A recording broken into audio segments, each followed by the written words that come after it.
ये उन दिनों की बात है जब समाज में लड़कियों के जीवन का उद्देश्य बस शादी करके घर संभालना ही माना जाता था।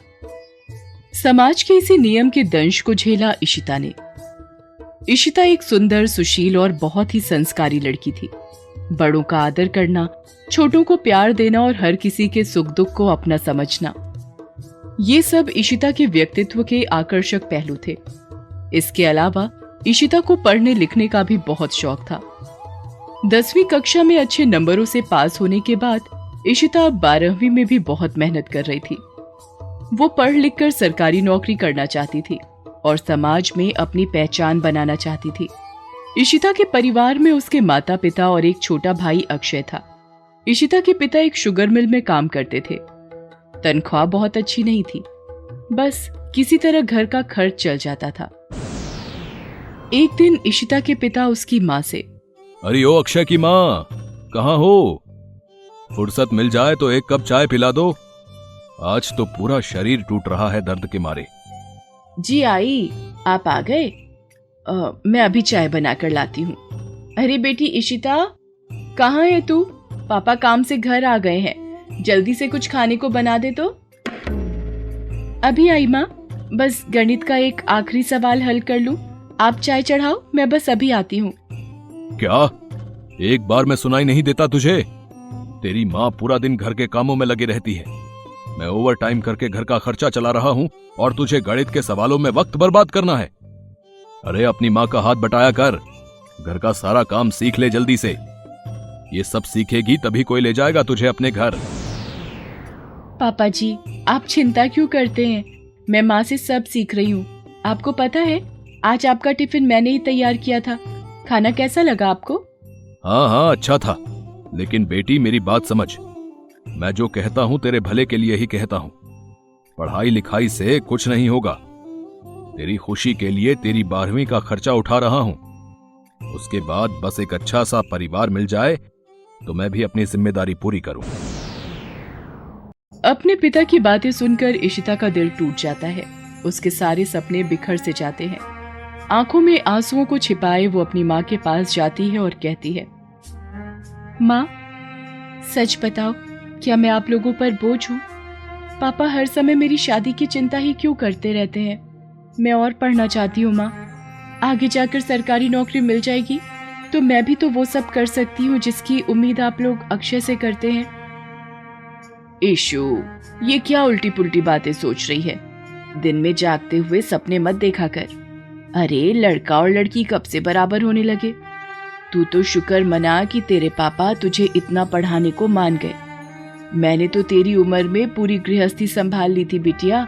चल अब ये सब छोड़ और पापा के लिए जल्दी से कुछ खाने को बना दे और चाय भी देख लेना साथ साथ। अच्छा सुन, भूली तो नहीं, शाम को मैनेजर साहब के घर पार्टी में भी जाना है। उनकी शादी की सालगिरह है। तेरे पापा बता रहे थे बड़ी शानदार पार्टी होने वाली है। तेरा मन एकदम अच्छा हो जाएगा। जल्दी कर, चलने में देर हुई तो तेरे पापा फिर से गुस्सा करेंगे। इतना कहते ही इशिता की माँ घर के दूसरे कामों में लग जाती है, लेकिन इशिता के लिए तो जैसे सब कुछ वहीं थम जाता है। किसी तरह अपने मन को समझाकर वो घर के सारे काम करती है और शाम को पूरा परिवार पार्टी में पहुंचता है। इशिता के पिता मैनेजर और उनकी पत्नी को फूलों का गुलदस्ता देते हुए, नमस्ते सर। नमस्ते मैडम। आप दोनों को शादी की सालगिरह बहुत बहुत मुबारक। ये मेरी पत्नी कावेरी, मेरी बेटी इशिता और ये छोटा बेटा अक्षय। मैनेजर उत्कर्ष मिश्रा और उनकी पत्नी इशिता के परिवार को देखकर बहुत ज्यादा खुश नहीं होते। हालांकि इशिता पर दोनों की नजरें कुछ देर ठहर जाती हैं। फिर मैनेजर इशिता के पिता से, अच्छा, पूरा परिवार आया है, बढ़िया है, बढ़िया है। अब बेटी तो काफी बड़ी हो गई है राकेश। और अक्षय, इसकी पढ़ाई पर पूरा ध्यान देना, यही सहारा बनेगा तुम्हारा। हाँ। इसके बाद सभी लोग पार्टी में मशगूल हो जाते हैं, लेकिन पास ही खड़े मैनेजर के इकलौते बेटे अखिल की नजरें इशिता पर ही टिक जाती हैं। हालांकि अखिल और इशिता की उम्र में काफी अंतर था। अखिल अपनी पढ़ाई पूरी करके एक प्राइवेट कंपनी में नौकरी करता था और इशिता अभी 12वीं कक्षा में ही थी।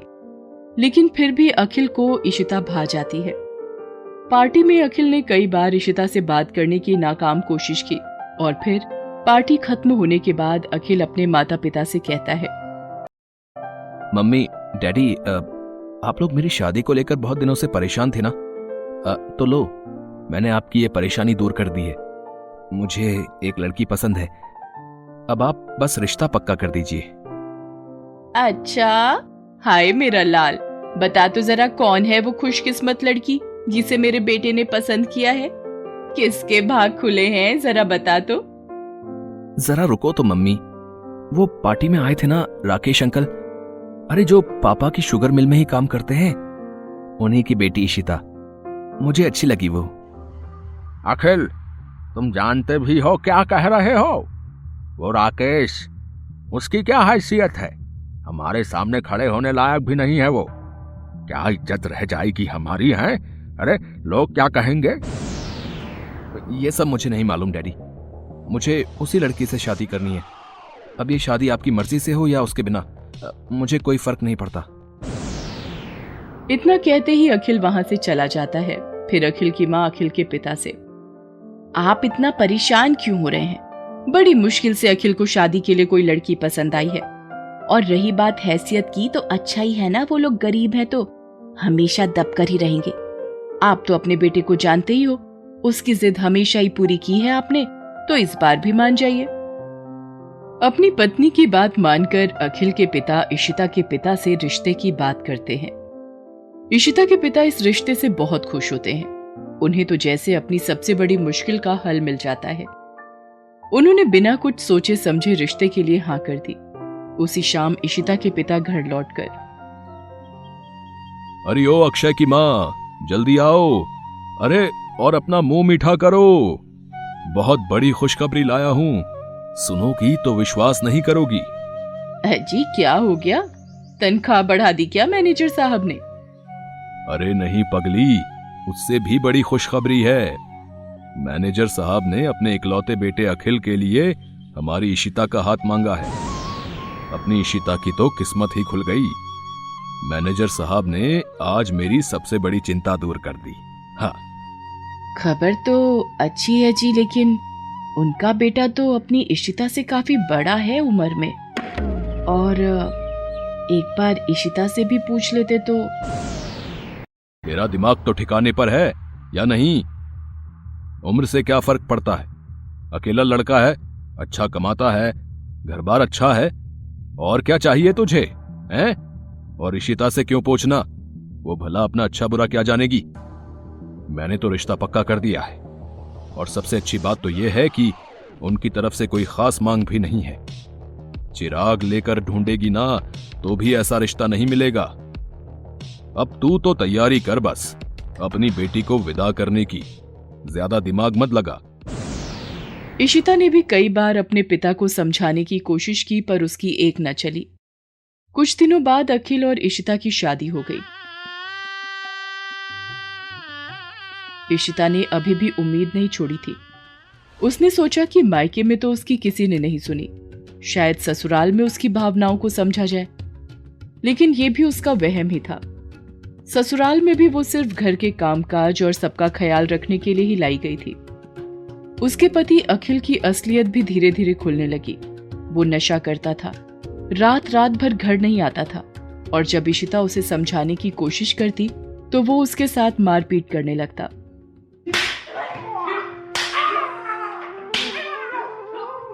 इशिता पर तो जैसे दुखों का पहाड़ टूट पड़ा था।